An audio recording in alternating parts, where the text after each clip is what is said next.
Guntur municipal కార్పొరేషన్‌లో టెండర్‌ల రద్దు అనేది ప్రస్తుతం వివాదాస్పదంగా మారుతుంది. అయితే కొంతమంది కాంట్రాక్టర్లు పూర్తిగా జీఎంసీ అధికారులు అవినీతిమయమయ్యే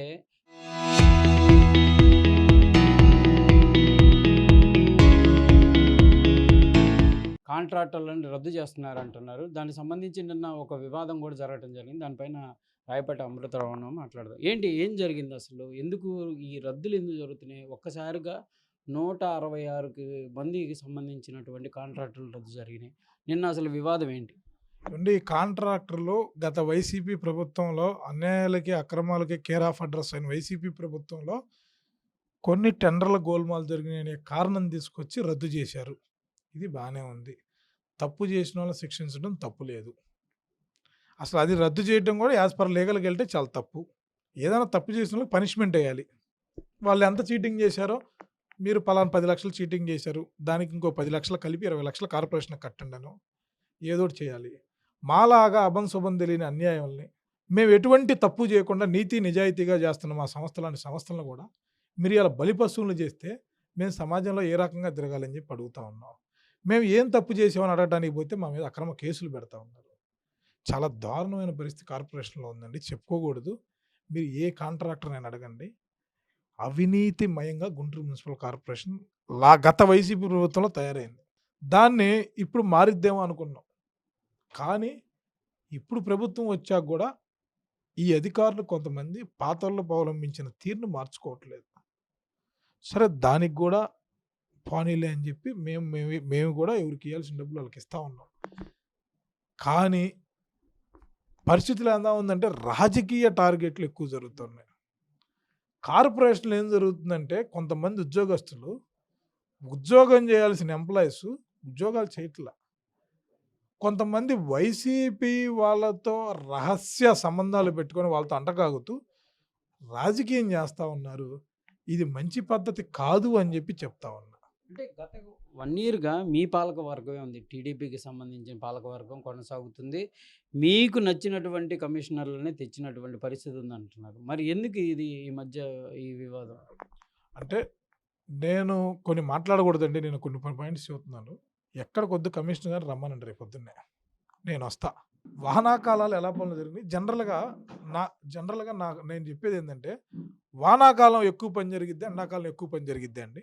మీరు అలాంటి వానాకాలం జరిగిన పనుల్లో 5% కూడా జరగట్లేదు అంటే ఇట్స్ కమిషనర్ ఫెయిల్యూరా కాదా? ఆ రోజు నుండి అదే కేంద్ర మంత్రి పెమ్మసాని చంద్రశేఖర్ గారు, అదే ఎమ్మెల్యే గారు, అదే మేయర్ గారు, ఇవాళ వాళ్ళే మారలేదు. అధికారి మారాక వ్యవస్థ అంతా మారిపోయిందంటే దానికి అర్థం ఏంటి? అంటే ఇక్కడ ఒక పాయింట్, మీరు కాంట్రాక్ట్ పక్కన పెడదాం. పార్టీ పరంగా చూస్తే ఫెయిల్యూర్ కమిషనర్‌ని మీరు ఎందుకు తెచ్చుకున్నారు? అంటే మేము జనరల్గా ఇతను బాగా పనిచేస్తాడు, నాన్ కరప్షన్ అని తీసుకొచ్చిన మాట అయితే వాస్తవం. కానీ ఇతను ఇక్కడికి వచ్చాక ఇలా ఉంటాడు అని చెప్పి ఇప్పుడు అర్థం చేసుకున్నారు అందరూ. ఇతను మారుస్తారు. అన్యాయంగా అక్రమంగా తెలుగుదేశం పార్టీ కార్యకర్తలపైన అక్రమంగా కేసులు పెట్టే పరిస్థితికి ఇలా ఐఏఎస్ ఆఫీసర్లు వచ్చారు అని చెప్పి తెలియజేస్తాను. అంటే ప్రధానంగా ఈ అంశంలో ఒకటి వినబడుతుంది ఏంటంటే, ఇంజినీరింగ్ డిపార్ట్మెంట్లో ఎన్నో ఏళ్లుగా పేరుకొని పోయినటువంటి అధికారులు ఉన్నారంటున్నారు. వాళ్ళ వల్ల ఇది అంతా జరుగుతుందా? లేకపోతే కమిషనరేనా? లేకపోతే కమిషనర్ మీద ఎవరన్నా ఒత్తిడి తెస్తున్నారు అనుకుంటున్నారా? అర్థం కావట్లేదండి ఇదంతా నాకు దాని మీద అంత నాలెడ్జ్ లేదు. కానీ ఖచ్చితంగా రాజకీయ ఒత్తిడి నుంచే కమిషనర్ గారు ఇవన్నీ చేస్తున్నాడని చెప్పి మాకైతే ఖచ్చితంగా అనుమానం ఉంది.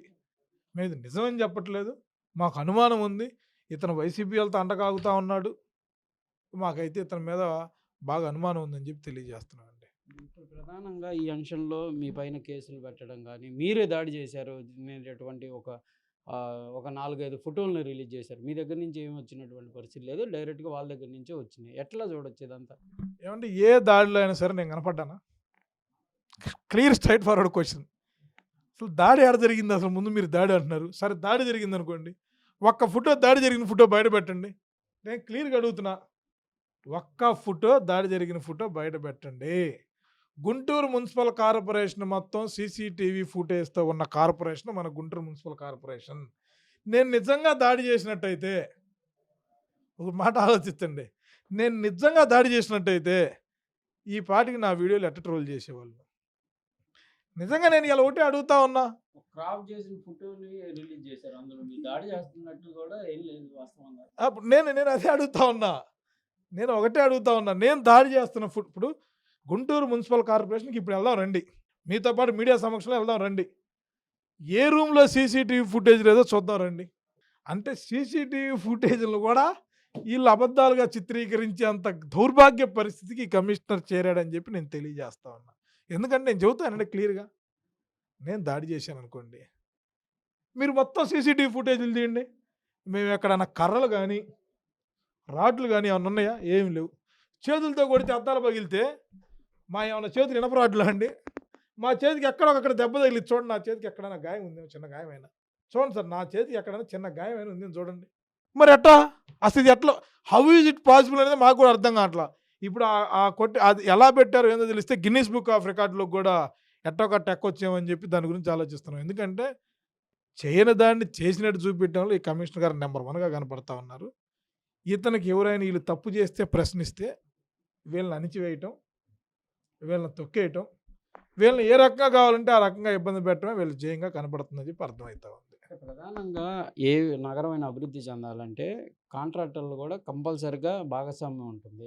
అలాంటిది మీరే కాదు చాలామంది ఉన్నారు, ఇబ్బందులు పడుతున్నారు అంటున్నారు.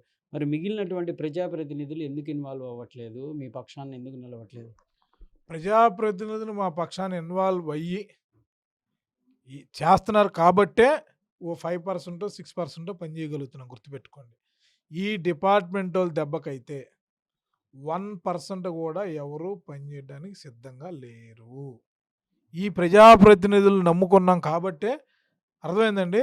ఓ పెమ్మసాని చంద్రశేఖర్ గారు, ఓ గల్లా మాధవి గారు, ఓ కోవెలమూడి రవీంద్ర నాని గారు వీళ్ళ ఆశీస్సులు ఉన్నాయి కాబట్టే ఆ 5%, 10% పని చేస్తూ ఉన్నాం. లేకపోతే ఎవరేం పని చేస్తలేదు. నేను ఇంకోటి క్లియర్గా చెబుతున్నానండి. గుంటూరులో నేను కొన్ని ప్రాంతాలు చెబుతా. ఆ ప్రాంతాలు ఎట్లాంటి ప్రాంతాలో చెప్పండి. మాయాబజార్ కానీ, కబడ్డీగూడెం కానీ, నల్ల చెరువు కానీ, ఎంత బ్యాక్వర్డ్ ఏరియాస్.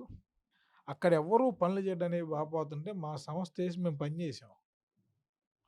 మాకు బిల్లులు పెండింగ్ ఉన్నా కూడా మేము పని చేసాం. ఎందుకు? తెలుగుదేశం పార్టీ హయాంలో ఈ నగరం భారీ స్థాయిలో అభివృద్ధి చెందాలి, బిల్లు ఇలా కాదు రేపు వస్తాయి అని చెప్పి పని చేసాం. అట్లాంటి మమ్మల్నే ఇబ్బంది పెడుతుంటే ఇక అసలు ఏమన్నా ఇది న్యాయమేనా అని చెప్పి అడుగుతా ఉన్నానండి. ఫైనల్గా ఏంటి, జిఎంసి ప్రక్షాళన జరగాలని కోరుతున్నారు? ఖచ్చితంగా జిఎంసి ప్రక్షాళన జరగాలి. కమిషనర్ తన తప్పును తను ఒప్పుకోవాలి. మేము పార్టీకి ప్రభుత్వానికి చెడ్డ పేరు వచ్చింది కాబట్టి ఆగాం, కానీ ఈ పార్టీకి లేత 500-600 మందితో కార్పొరేషన్ ముట్టడించి మేము ఇంకో రకంగా దీన్ని చేసేవాళ్ళం, కానీ అది మంచి పద్ధతి కాదు. నిన్న కూడా మేము ఎక్కడా దాడి చేయలేదు, మీరు చూసుకోండి. రిప్రజెంటేషన్ ఇవ్వడానికి వెళ్ళాం, రిప్రజెంటేషనే దాడి అయిపోయిందని చెప్పి వాళ్ళు చెబుతున్నారు. రిప్రజెంటేషన్లో దాడులు ఎట్టయితే మాకు ఇప్పుడు దాకా తెలియదు, మేము తెలుసుకుంటాం. ఎందుకంటే వీళ్ళంతా ఇంకా మర్చిపోయినట్టున్నాడు కమిషనర్ గారు. ఇంకా వైసీపీ ప్రభుత్వం ఉందేమో అనుకుంటున్నాడు. ప్రభుత్వం మారింది, మంచి ప్రభుత్వం, మన కూటమి ప్రభుత్వం ఉంది. మాకు ఖచ్చితంగా న్యాయం జరిగిద్ది అని చెప్పి ధీమాతో మేము ఉన్నామని చెప్పి తెలియజేస్తా ఉన్నాం. ఇంకొక విషయం, ఇవాళ నగరంలో ఏ కాంట్రాక్టరు ముందుకొచ్చి పనిచేయడానికి సిద్ధంగా లేరు. మీరు కూర్చోండి, 1-to-1 మీటింగ్ పెట్టండి. సుమారుగా 150-160 మంది కాంట్రాక్టర్లు ఉన్నారు. 10 మంది కాంట్రాక్టర్లు కూడా 160 మందిలో ముందుకు వచ్చి పనిచేయడానికి సిద్ధంగా లేరు. Because of your attitudes, your behaviours on contractors. మీరు కాంట్రాక్టర్స్ని ఒక కూరలో కరివేపాకు కంటే ఘోరంగా తీసేసే పరిస్థితులు. ఇంకోటి ఏంటంటే ఇలా కాంట్రాక్టర్స్ ఏం ఫీల్ అవుతున్నారో తెలుసా అండి? ఇక్కడ చెప్పొచ్చో చెప్పకూడదు తెలియదు, కానీ ఎంత దరిద్రం పడితే మనం ఈ ఫీల్డ్లోకి వచ్చాము అనే పరిస్థితికి వాళ్ళ కార్పొరేషన్ తీసుకొచ్చింది.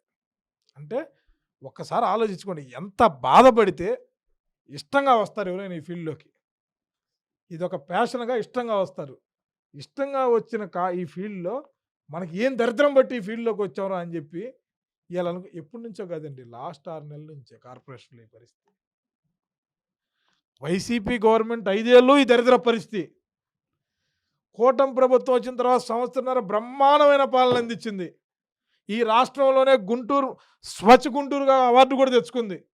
అనేక రకాలుగా పెమ్మసాని గారు కానీ, స్థానిక శాసనసభ్యురాలు గారు కానీ, గల్లా మాధవి గారు కానీ, లేదంటే మేయర్ గారు కానీ ఈ నగరాన్ని అభివృద్ధి చేయటమే ధ్యేయంగా పగలనక రేత్రనక పనిచేశారు.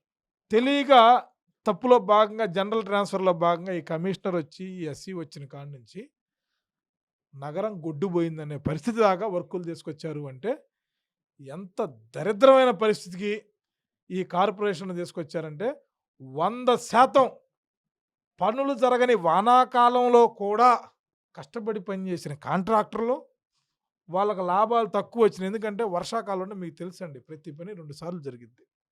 ఎందుకంటే తోమిన కాడ నుంచి అంతా వర్షం బయటికి దొయ్యటం ఇదంతా. అయినా కూడా ఆ టైంలో కష్టపడి పనిచేసిన కాంట్రాక్టర్లు చూసుకోండి జనవరి ఆఖరికి వీళ్ళొచ్చారు ఫిబ్రవరి నుంచి. అంటే ఖచ్చితంగా వర్క్ చేయాల్సిన పీరియడ్ ఏందండి మాకు ఫిబ్రవరి, మార్చ్, ఏప్రిల్, మే, జూన్ ఈ 5 నెలల కాలంలో 4 నెలల కాలం పెమ్మసాని గారి శ్రమ, గల్లా మాధవి గారి పోరాటం, కోవెలమూడి రవీంద్ర నాని గారి ఆరాటం ఈ నగరాన్ని అభివృద్ధి చేయలేదని వీళ్ళు దోచుకున్నారు. ఈ కమిషనరు, ఈ ఎస్సీ కలిసి వీళ్ళు దోచుకున్నారు. కమిషనర్‌కి దేని మీద సమగ్ర నాలెడ్జ్ లేదు. వాళ్ళ మీద వీళ్ళ మీద డిపెండ్ అయ్యి ఈ కార్పొరేషన్‌ని సర్వనాశనం చేసి వదిలిపెట్టాడు. ఇది ప్రధానంగా కూడా గుంటూరు మున్సిపల్ కార్పొరేషన్‌లో జరుగుతున్నటువంటి అవినీతి గానీ, ఇవన్నీ కూడా కాంట్రాక్టర్లను తీవ్ర ఇబ్బంది పెడుతున్నారు అనే విధంగా చెప్తున్నటువంటి పరిస్థితి ఉంది. కంపల్సరీగా జీఎంసీ ప్రక్షాళన జరిగితేనే కాంట్రాక్టర్లు ముందుకొచ్చి పనులు చేసేటటువంటి పరిస్థితి ఉంటుందనే విధంగా కూడా అమృతరావు చెప్తున్నారు. దాంతోపాటు దాడి అంశంలో క్లియర్‌గా కమిషనరు అంతా క్రియేటివిటీ తప్ప అక్కడ ఎలాంటి దాడి జరగలేదనే విధంగా తెలుపుతున్నటువంటి పరిస్థితి ఉంది. కెమెరామెన్ మనోజ్‌తో సాయి శంకర్, గుంటూరు నుంచి.